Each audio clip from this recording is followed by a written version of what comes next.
Hey everybody, it's Aaron coming to you from the old Byrd farm. We're not at the Best Family Homestead today. We're over here helping Robert. We're going to build some fence. We're in a top secret location over here on the old Byrd farm. I'm going to do a how-to video on building barbed wire fence for everybody. So if you need to build one, you know how to do it, or if you think you want to build one, it'll probably talk you out of it. So first thing we got to do is I'll let someone use the Husky while I was gone, and I don't know, the chain just seems a little dull. Blue, what'd you do? Blue, was that you?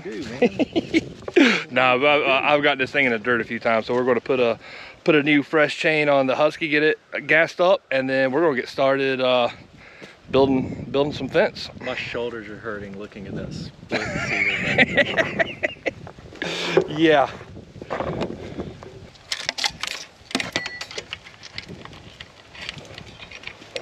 Whenever you take off your cover and swap a chain, it's always good, you know, just go in here. If you have an air compressor, you can blow it out a little bit, but this saw is fairly new, so it's fine.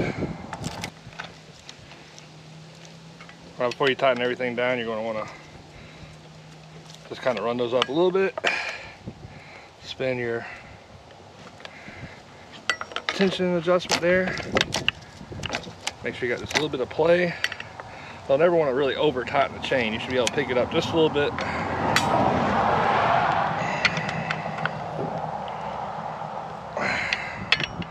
Alright, now we'll go ahead and cut it off. We'll gas it up, get some stakes set up, get everything set up so we can show y'all how to get started doing this.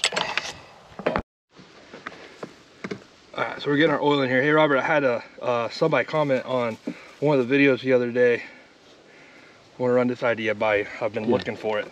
So you know how they have like Husqvarna, the farm tough on a bar? Yeah. I want to get a bar laser etched with like the Best Family Homestead, and then we can get a bar that says like the old Byrd farm. That would be cool. Yeah, because both of us use our chainsaws a whole lot, so yeah, that'd be awesome. Like a little logo and like that'd be pretty awesome. That would be. You gotta do that, yeah, instead of farm tough, the Best Family Homestead. I know. Right? I know. And then I could get one and just swap out the bars. Yeah, just swap the bar for out here. Right. Hey, life goals, right? There you go. All right, so she spins. All right, let's get everything set up here. Cool. All right, so get started building our fence here. We already have one post here sunk in the ground. All right, so we're gonna use this for our base. Now to pull our wire, you want to pull barbed wire pretty much as tight as you can. Otherwise, it doesn't really serve any purpose if it's not tight. So obviously, when you start pulling wire, it's going to put a lot of stress on that post, and over time, the post will just break or it's just going to come loose. So what we're going to do is we're going to cut this at an angle here to go under this pole and support it, and then we're going to dig a hole right here about 7 or 8 inches deep so that this can go into the hole and up against the rock, which will be in the hole, and that way this can't slide at all, and as the dirt comes loose, it can't slide. So it just makes it's a little added step, but for long term, it's just one less thing you have to worry about breaking.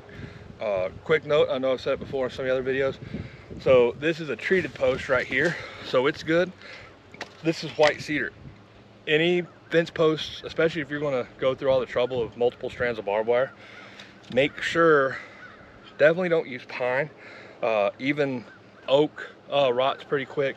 If anything is going to be in the ground or touching the ground that's not treated wood, needs to be either cedar, red or white, locusts, sycamore, but sycamore is not real strong as far as using it for fence posts, but some kind of rot resistant wood, and that way a cedar post will last 25-30 years in the ground. Pine in the ground will last about 1.5 years, 2 years before it snaps off. I will say that in the back of this property, in the back pasture, I pulled out old cedar posts that were at least 40 years old, still in the, still good in the ground. Yep. Lasts a long time. Oh, and that's for the posts. When we do start driving them into the ground, we are going to have to take and get the bark off. With any of them, you don't want to put, it will still rot if the bark is on it, and it will hold, because it will hold the moisture up next to the wood. So take the bark off, and if you happen to use like red cedar has a bigger pith on the logs itself, like it's red and then white. But wherever it goes in the ground, you're going to take a draw knife and you're going to want to get the white part off of the cedar wherever it goes into the ground, because that white part will rot a little bit. That's for red cedar. For the white cedar, it doesn't have that same pith, so we can put that right in the ground. So now we'll get started. I'll have Robert help me and show you guys how to get this done. Lots of roots and wisteria here. This isn't necessarily going to be the most fun part of the job. And we got Blue helping.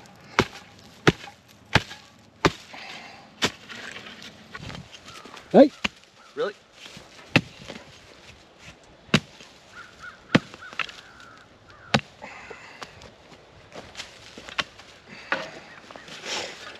Like I was saying before, this right here is just to kind of make it a little bit.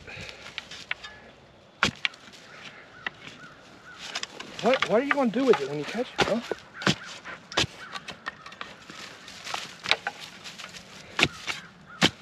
That is some pretty dirt right there. Really pretty dirt. Get it, get it, get it. Come on, get up. Weirdo.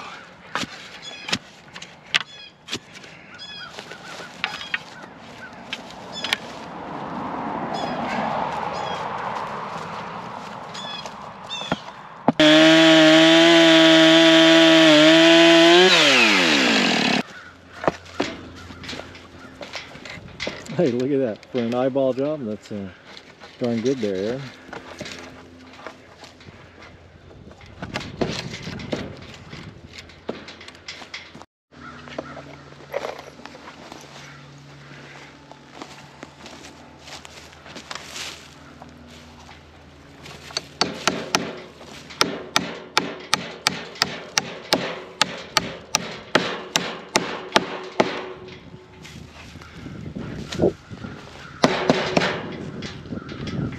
Now, we can pull on that as hard as we want, and it's looking good. So, we got this one. Now, this one was here before, but especially since this is going to be like an aesthetic, you know, fence. It's right here by a road. We're going to center up our next stake. We'll put on time lapse because we're just going to dig a hole. Distance, and this is just kind of how I've always done it.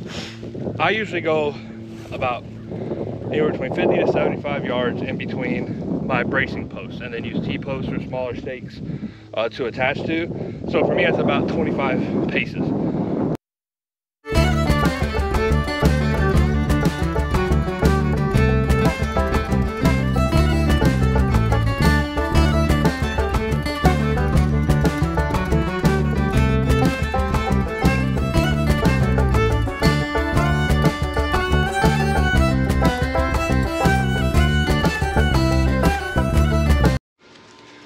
All right, so we got our pole in, and what we have to do now, instead of using concrete, especially like if you're back in the woods, you know, it's a long way to carry concrete. Plus concrete, it's not super expensive, but it's not free.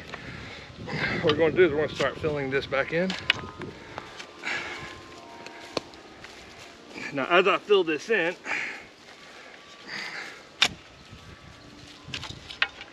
and as Blue tries to attack everything, all right, so I'm gonna wiggle it. I'm gonna get this dirt to fall down.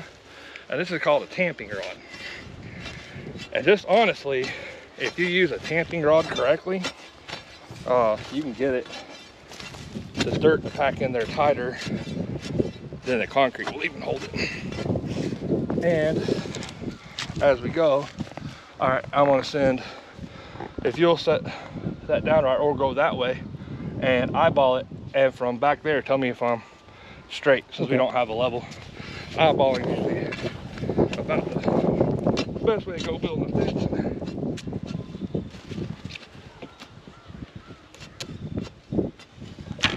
I think maybe that way just a hair.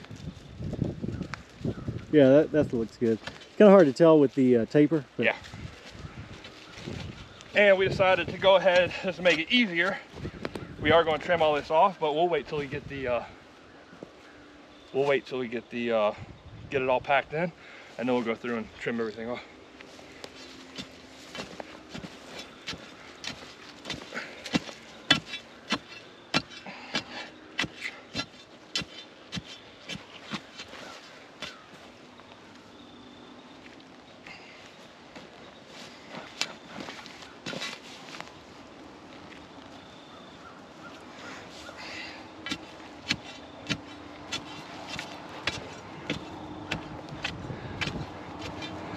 If you don't have a metal tamping rod, a good solid oak or hickory limb will work. And just take the bottom and round it off, and then sand it so it's nice and slick and smooth. You don't want to just leave a fresh cut, but if it's nice and slick and smooth, it's going to tamp that dirt and it'll keep it from cracking.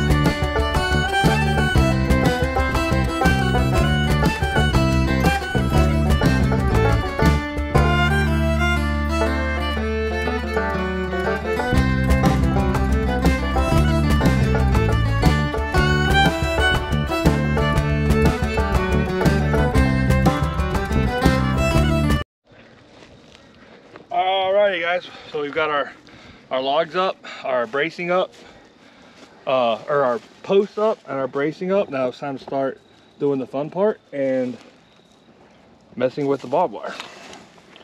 So on this end, what we're going to do is I'm going to go ahead and put my staples in here.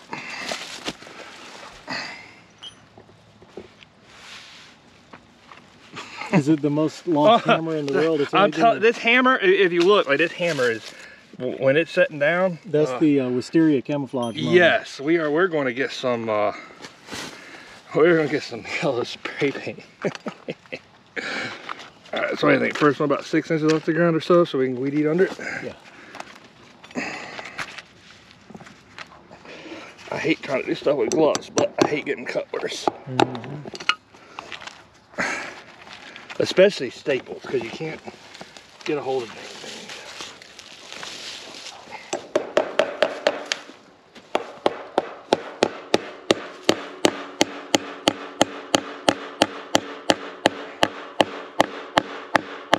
All right, so you always want to put your staples behind the barbs the direction you're going to be pulling. And I always double staple the first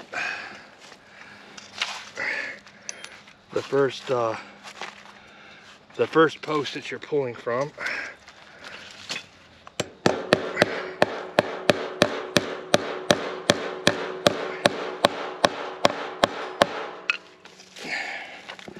And then on the first one I'm pulling, I'm gonna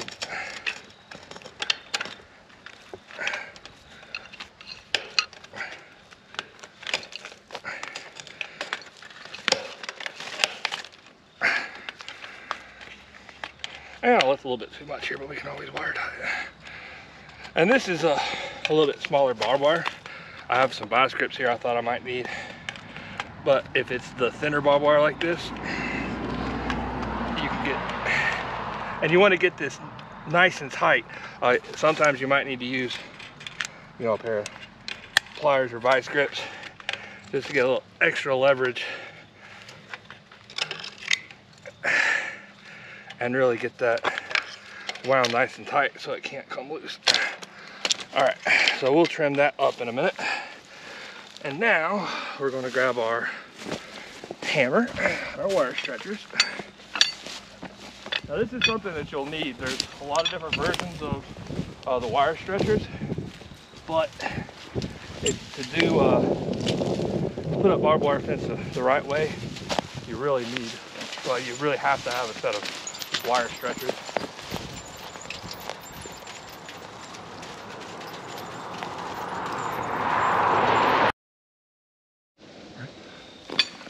All right, so we got our wire ran out past our first stake. Go ahead and get this stretched out by hand.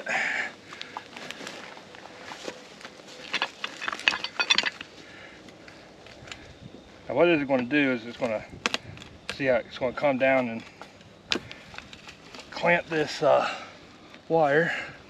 Come up a little bit higher right there.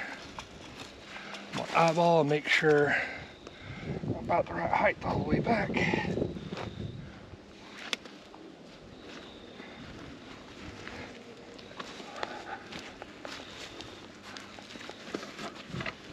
And this is why you need the bracing, because I like making sure my barbed wire is nice and tight. All right, staple syrup. I should have grabbed some.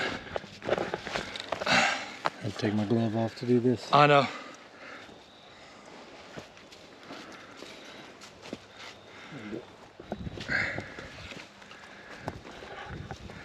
Probably could have stood to put this a little bit lower, but we can always run another strand under it.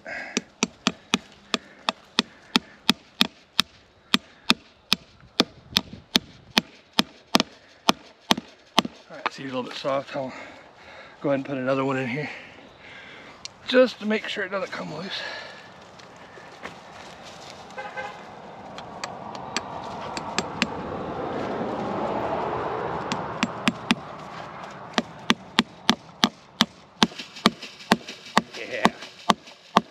That's what you want to hear right there.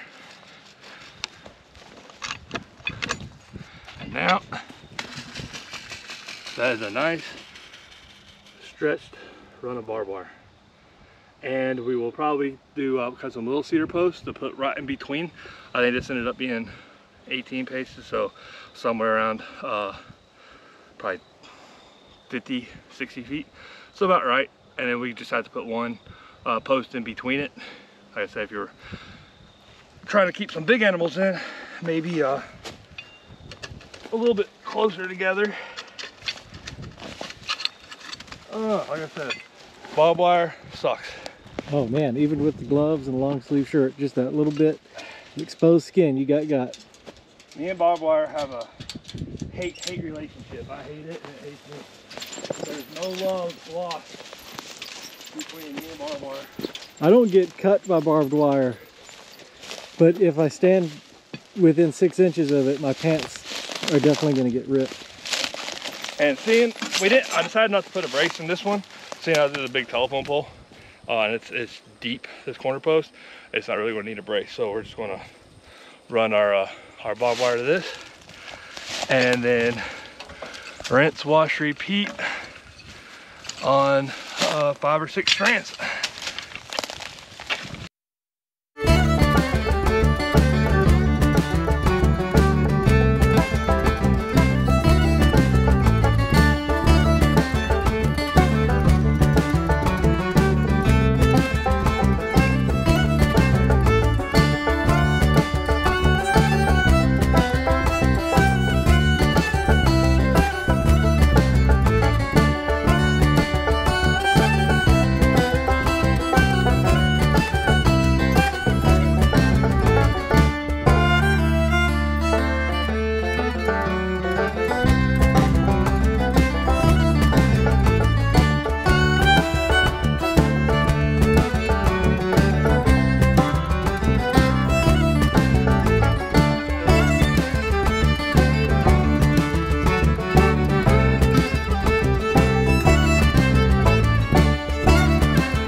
So we got almost everything done here. So the last thing we're going to do is use these. We were going to do the cedar logs. Let me backtrack there a little bit. We were going to use the cedar logs, but just in the interest of time and getting a fence up here, so there was something here before evening time because of daylight savings time. We decided to go with T-posts. So when you're using these things, and they're really a must with the T-posts, the whole point is to just be an extra support in the wire. And take and clip it. Make sure you orient your T-post correctly. So wherever you're going to use the clips, make sure the T is facing away from where the clips are. Vice grips are one of the easier things to do that with. Now don't leave that sticking up. Again, that'll just be something someone will catch on. But that's all you got to do. Then come back here and there are like faster ways. Like some people don't like the way that I use these clips, but I like to overly secure things. So this just makes sure that nothing comes off. Plus this will kind of let you adjust your, like see right here, we got too much of a gap. So we can keep everything level, because I know we had a dip in the ground right there. So we need to go down a little bit so we can eyeball everything. And